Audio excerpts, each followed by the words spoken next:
pessoal, sejam bem-vindos ao Entralizando por Aí. O meu nome é Milena Faneco, estou falando com vocês diretamente de Ribeirão Preto, da terceira edição do Fórum Agro de RH, promovido pela ABRH São Paulo. Estou aqui com o Márcio Welter, que é o CEO da Lumen Academy.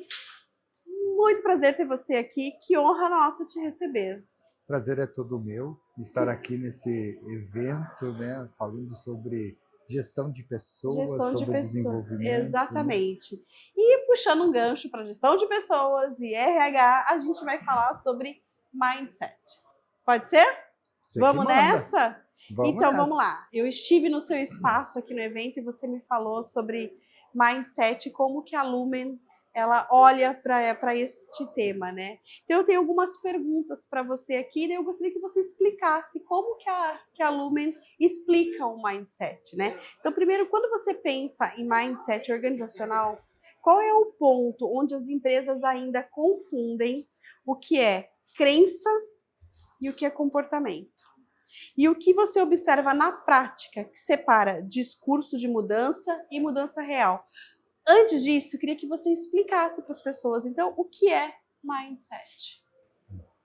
Então, tem algumas coisas que são interessantes sobre mindset. Primeiro é que tem muito mindset rodando aí. Então, primeiro a gente precisa entender as teorias de mindset que existem. Tá? E eu vou trazer aqui algumas que têm mais de 30 anos de estudos. Então, a primeira é do mindset fixo e crescimento, que é da Carol Dweck, né? Que é o mais conhecido no nosso país. Depois nós temos de Ray Dalio, aberto e fechado. Aí temos prevenção e promoção, que é do Benjamin Zender. Aí vem Infinito e Infinito, que é do Simon Sinek, que ele pegou lá do Dr. Carson, em 1980.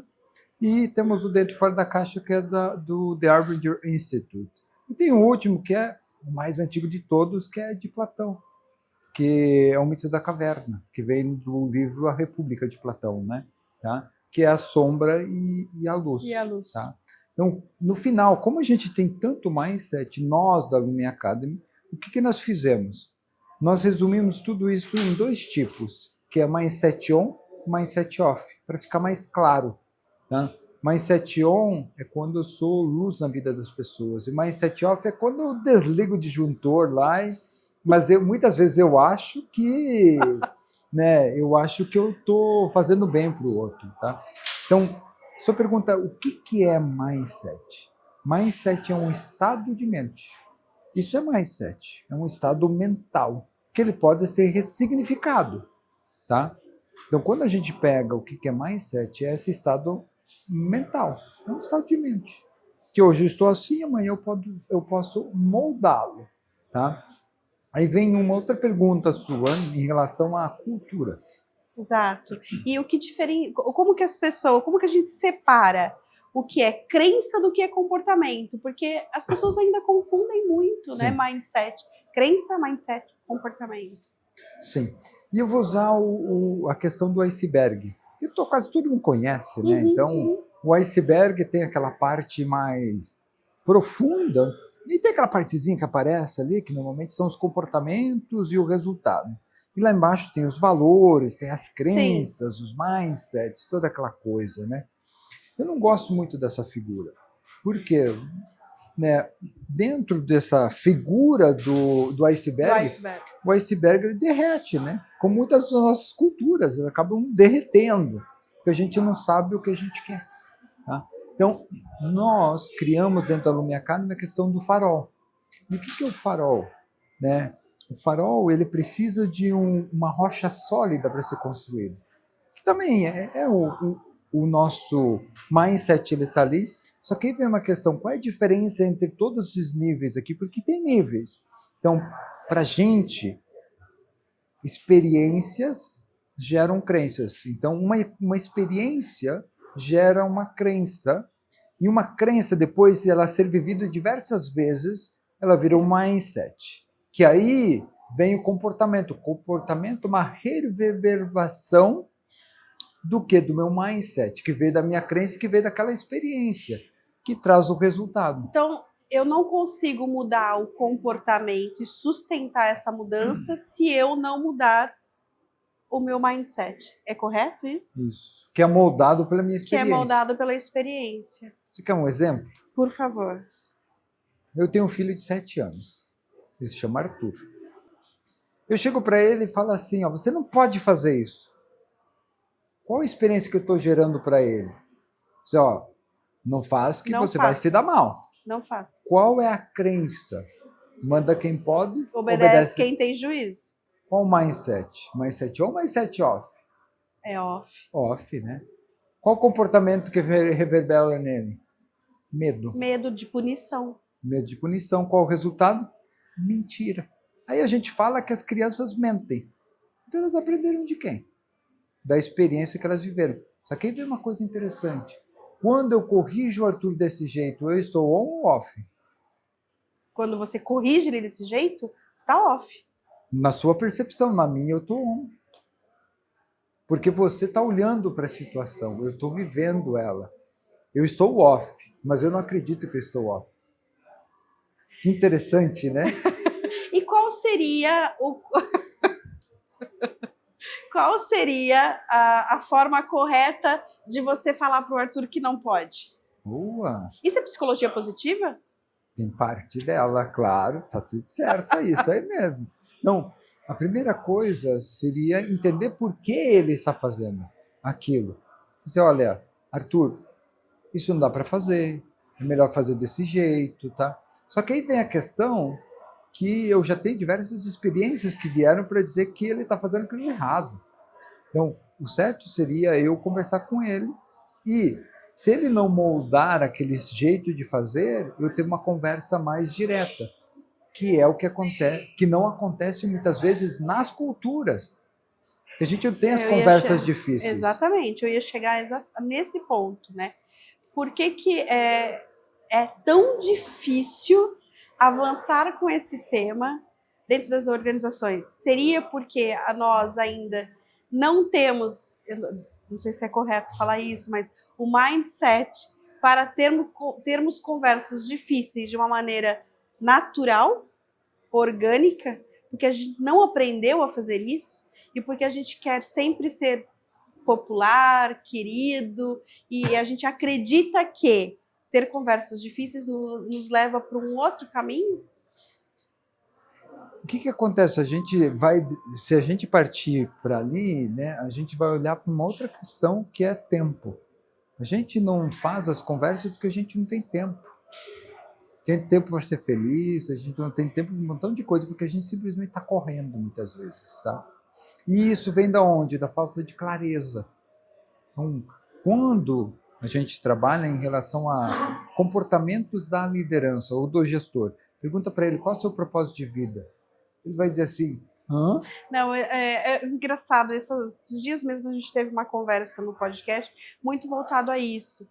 O quão difícil é para as pessoas responderem a esse respeito. Exato. Né? Quão difícil, é muito difícil. E aí, quando a gente fala de mindset, se eu não tenho consciência de quem eu sou, como é que eu vou transmitir para os outros quem eu sou? Eu vou transmitir o que é o meu comportamento. E muitas vezes eu nem percebo o comportamento que eu estou transmitindo. Muitas vezes. Você está no piloto automático. Que é a questão do Arthur comigo, que eu com o Arthur. Eu acho que eu estou fazendo bem para ele. Me comportando em mindset off. Mas não está sendo bom para ele, não está sendo bom para mim. Porque eu não sei o que eu quero. E qual a marca que eu quero deixar na vida dele e na minha vida.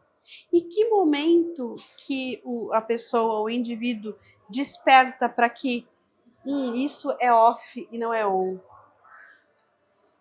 Uma coisa interessante que você está falando assim, em que momento, né? Ele vai primeiro precisar estar aberto à mudança. Então tem diversos momentos no nosso dia a dia que isso acontece. Uma pessoa chega para você e dá um feedback. Não faz dessa maneira. Eu posso dizer, não, você não sabe de nada. Eu posso dizer, peraí, por que ela está me falando isso? Ou uma pessoa me fechou no trânsito, né? Me fechou no trânsito. Eu saio xingando ela, eu pensei, peraí, será que ela deve estar com problema? Então, algumas vezes a gente não vê os sinais que nos são dados ao nosso redor. Ou uma conversa que todo mundo foi para o silêncio e ninguém falou nada. Tá? Então, nós temos diversos sinais ao nosso redor que nos falam, ó, será que é tudo isso? Será que é tudo aquilo? Só que aí a gente vai para uma questão muito mais profunda em relação a esse mindset, que a gente tem padrões. Exatamente.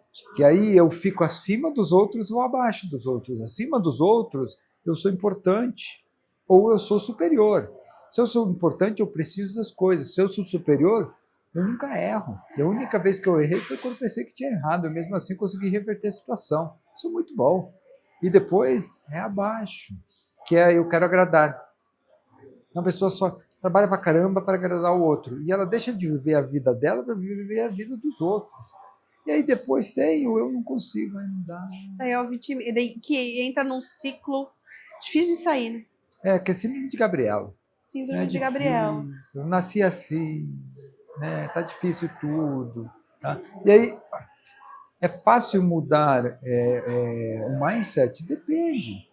Depende de quanto você sabe quem você quer ser. Né? Quer ser. Daí passa por autoconhecimento, né? Sim. Agora, uma questão, né? Daí a provocação, e daí acho que eu estou no meu papel aqui. Mindset. Virou piada no mundo corporativo para muita gente, né? Acabou sendo um termo muito banalizado, talvez porque seja uma expressão em inglês, né? Mas como que a gente, né? E daí, a gente que eu falo, eu estou olhando para o papel e para a agenda do RH, né, que está fazendo a transição do RH operacional para um RH mais estratégico, convence a outra liderança do contrário, né? E que a gente precisa, de repente, adotar técnicas ou adotar um treinamento ou, sei lá, um programa, né, que trabalhe mindset. Eu acho que a primeira grande questão da alta liderança é o RH conseguir mudar o mindset dele. Começa por ele. Começa por ele, porque se não muda, isso assim, é muito interessante, porque eu falo assim, eu quero treinar todo mundo, mas eu me pergunto, beleza, RH, quantas horas de treinamento, eu não gosto de horas de treinamento, né? Mas quantos treinamentos vocês fizeram no ano? Você é RH. Você é RH. Então você está falando que tem que treinar todo mundo, mas quanto você, RH, faz, se imerge nisso? Primeira coisa. Segundo, dados. A diretoria quer dados. Sim, é o idioma que o CEO conhece. Você é CEO. Sim. E se não tem dados, você vive em percepção. Sim. E percepção não ajuda a moldar um mindset. Agora, os dados, quando eles são trazidos de uma forma estruturada, mesmo que eles não sejam exatos, mas já tem dado, é melhor do que nada. Agora, você não ter dado e ir na percepção é chute. E aí o que acontece? A alta diretoria vai olhar para aquilo e vai assim, beleza, deixamos essa pauta para a próxima semana. Não vira pauta essencial. Não vira pauta estratégica, né? Exato, porque não é estratégico. Então, o RH precisa trazer para a alta diretoria dados. Olha, aconteceu isso daqui, ó, esses são os dados que a gente tem em relação ao ano anterior. Treinamentos. Vai misturar ROI. Vamos misturar. Mas ROI é difícil. A gente, como no mercado, tem uma ferramenta para fazer isso. Tá? Que tem benchmark global. Então, mensura o negócio. E aí você leva para ele. Ah, mas isso aqui saiu da onde? Saiu daqui, ó. Tá? Ah, mas a ferramenta é cara. Você quer dados? Algumas vezes você vai ter que pagar o preço para ter os dados. Sim. Porque eles não vêm de graça também, né? Não, mas se instrumentalize de alguma forma, exato, né? Tenha dados. Agora, em ambientes pressionados por dados, já que a gente está falando de dados, né? Velocidades, expectativas, quais são as crenças que você considera inegociáveis para que o mindset de liderança não se perca em atalhos? Essa é uma pergunta profunda, hein? Agora você tá foi falando lá com a Milena aqui. Milena, você foi lá no fundão, hein? Então, o que eu vejo? Primeiro é respeito. Essa crença, respeito ao ser humano, é a primeira coisa que a gente é inegociável. Para qualquer líder, respeito com o ser humano. Segundo, desenvolvimento. Desenvolver as pessoas para que elas atinjam o potencial, mas perguntando para elas. Terceiro, ser um bom perguntador. Ser um bom perguntador, não um comunicador, um bom perguntador. Se puder ser comunicador também ajuda, né? E aí o quarto é um comunicador. Porque se ele é um bom perguntador, ele vai ser um bom comunicador, tá? Porque as perguntas, né, tem o, se não me engano, é Sêneca, Aristóteles, um desses grandes filósofos que ele fala, o sábio não fala tudo o que pensa, mas pensa tudo o que fala. Tá? Que é o que a maioria das pessoas não faz. Porque não sabe o que quer. Não sabe o que quer. Né? Aí fica em mindset off pensando que está em mindset on. Né? Aí não molda mindset. Só que como muitas vezes os gestores, a alta liderança, está na redoma, as pessoas fazem o quê? Elas seguem o efeito manada. Obedece quem manda, manda quem pode, obedece quem tem juízo. É verdade, é verdade. Agora, uma outra questão aqui, né? Então, você imagina a média liderança recebendo, um treinamento, tá lá, vou saber tudo de mindset, é certo falar reprogramar meu mindset? Mudar meu mapa mental, alguma coisa nesse sentido? Tá, legal, né? Para poder ajudar quem tá abaixo de mim, né? Ajudar meus colaboradores a se desenvolver, a entender, a provocar mudanças positivas, enfim. Mas tem a liderança que está acima, que não recebeu essa provocação de mudança de mindset, né? Então, ele fica numa situação ali meio que exprimido, né? Sanduíche, né? Sanduíche. Tem uma coisa interessante nos projetos de culturas que a gente faz, que é o seguinte, o RH é o apoiador. Sim. Muitas vezes o RH quer ser o sponsor, patrocinador. Exato. Então, quando o RH abre o treinamento, ele abre... Não, primeira coisa é que ele não conseguiu convencer a alta diretoria ou a gestão para tomar o protagonismo em relação a isso. Tá? Então, ele é o apoiador. Os participantes são os participantes. E a liderança... Precisa ser o sponsor. Tem que ser o sponsor, é de cima para baixo. Eu concordo, porque senão não se sustenta, né, Márcio? Quem tem que abrir o treinamento? A liderança. Não o RH. O RH está ali para dizer se está tudo certo. Ele pode até participar da abertura. Não, ele tem que participar, porque ele é o apoiador. Mas o gestor, o C-level, precisa dar as caras. Sim. E precisa começar por ele essa mudança de mentalidade. Porque se não for por ele está dando o recado que é bom para você, mas para a gente está tudo certo. Está tudo certo, é verdade. Agora, uma outra questão sobre, ainda dentro do mundo corporativo, e depois eu vou caminhar para uma outra questão, para um outro ambiente aí, né? Bom, que tipo de mentalidade você considera essencial para navegar tensões entre inovação, risco e responsabilidades, sem cair nas respostas automáticas? Que tipo de mindset? Você considera essencial para navegar tensões entre inovação, risco e responsabilidades? Primeiro é mindset on, né, que é a questão da luz, né? Só que dentro desse mindset on é ouvir, perguntar, questionar e confrontar. Tá? E um último, silêncio não é sim, é não. Silêncio nunca vai ser sim, é não. Então, se você faz uma pergunta e as pessoas não responderam, é que elas não entenderam. Tá? Então, todo movimento que é feito, quando não existe o sim que as pessoas falam, tem que questionar para gerar o confronto de ideias. Esse confronto de ideias, ele tem que ser exaurido. Porque se ele não for exaurido, o que vai acontecer? As pessoas não vão entender o que é para ser feito. Ou não vai acontecer inovação. Perfeito. Agora eu quero ir para um outro caminho, né? Que é o seguinte, muitas vezes a gente percebe esse problema de mindset quando a água tá ali, ó, batendo ali no bumbum, ou quando na dor, né? Quando acontece alguma coisa, falando, né? Ou quando tem um dedo apontado para você, ou quando você caiu e se lascou inteiro na vida. Como que a gente trabalha isso e daí começa dentro de casa, né? Com os nossos filhos, desde como que a gente começa a criar um modelo diferente, né? De mentalidade.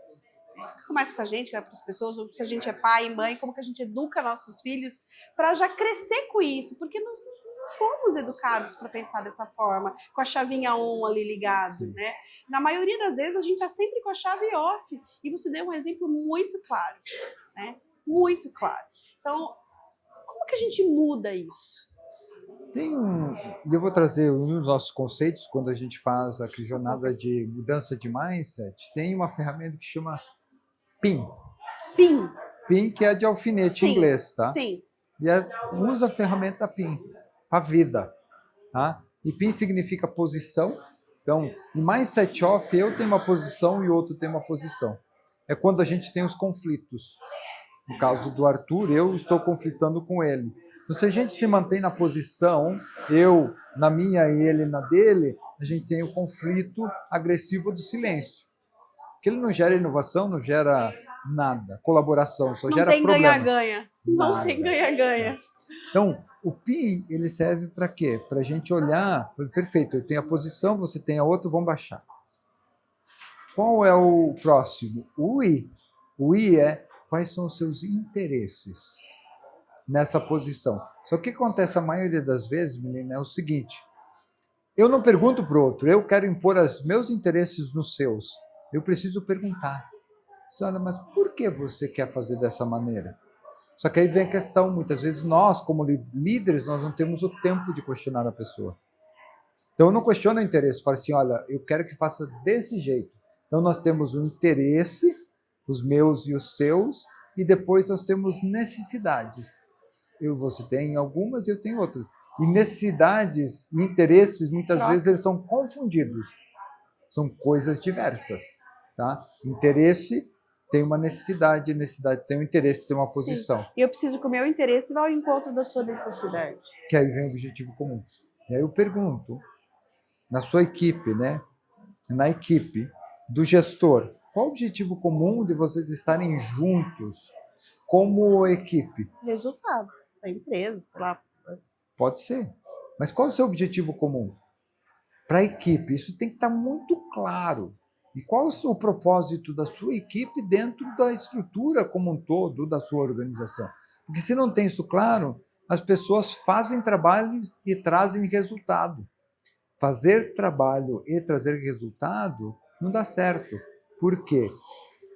Fazer trabalho é trazer resultado. Então tem que ser dessa maneira. Não é senão é. Parece tão fácil, né? Mas parece tão óbvio, mas como é difícil. Só parece. Né? Mas não é tão fácil assim mudar, né? Às vezes tem crenças tão enraizadas, tem vieses tão profundos aí, que é muito difícil, né? Mas é interessante, né? O autoconhecimento para você identificar quais são essas crenças, identificar quais são esses vieses e mudar o mindset. Sim. E tem uma coisa, né? A Lume Academy tem o propósito de ajudar as pessoas a ganhar o jogo da vida. No jogo da vida, né? Você usa a palavra difícil, eu gosto de usar a palavra desafiador. Desafiador, perfeito. Porque o desafiador é quando eu percebo algo e eu falo assim, eu preciso mudar. Eu não sei como, mas eu vou correr de atrás. E no jogo da vida é isso, tá? A vida tem um V e uma ida, né? Então, quando a gente nasce, a gente só tem a ida, né? E essa ida é todos os dias. Tem dias que a gente vai cair, tem dia que vai dar ruim, né? Mas é um dia bom, porque a gente sobreviveu, né? Então agradece, porque no dia seguinte você vai ter outra oportunidade de moldar o seu mindset. Para quê? Para ter melhores resultados. Porque senão vai ficar no vitimismo e isso não agrega. Tem algumas técnicas que você poderia ensinar ou aconselhar as pessoas, além do PIN, né, que você trouxe, para se abrir para esse entendimento? Como a gente está chegando no final do ano, é legal isso daí, porque, primeiro,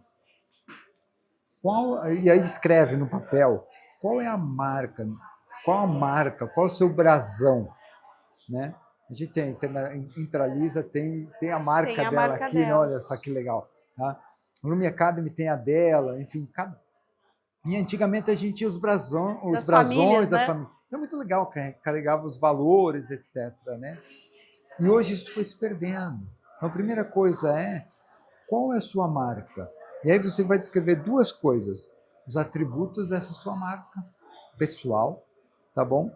E qual o objetivo, qual o propósito dela, tá? E depois, abaixo, você vai escrever os 3 grandes objetivos para 2026, tá?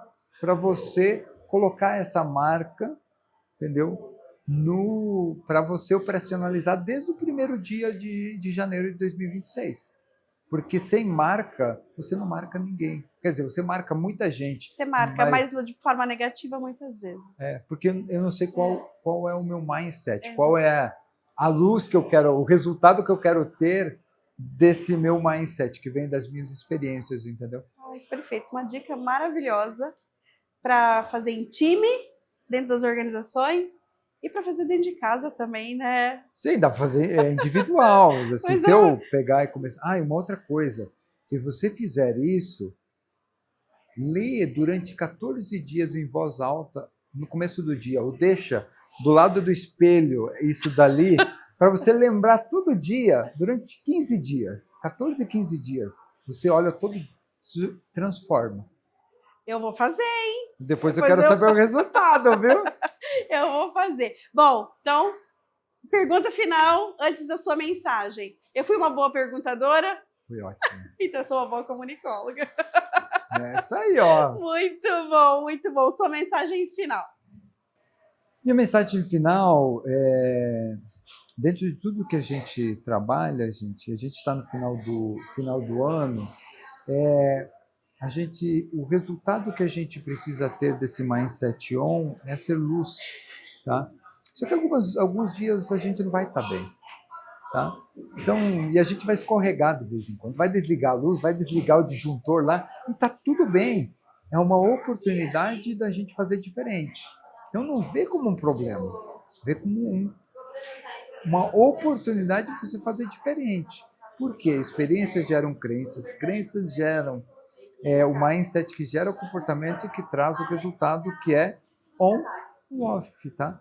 Então, eu queria mostrar aqui, né? Você falou para trazer a bolinha, eu trouxe aqui, tá? Que é a experiência do mindset on, mindset off, olha só, aqui você tem luz, aqui você está desligado. Então, algumas vezes a gente critica, a gente reclama, a gente culpa o outro, lá na equipe do outro, né? Só que muitas vezes o nosso farol que está desligado, nossa lâmpadazinha está desligada e a gente está culpando o outro, porque a gente não está vendo o suficiente. Então, ligue primeiro a sua luz para, quem sabe, você conseguir enxergar o outro, tá? Porque, quem sabe, ele está te iluminando e você não está vendo. Tá bom? É isso. Que bom. Então, que possamos ser luz para iluminar a vida do outro e para enxergar a luz que o outro nos ilumina e que muitas vezes a gente não percebe. Muito obrigada, Márcio. Tamo junto. Muito bom. Acabou.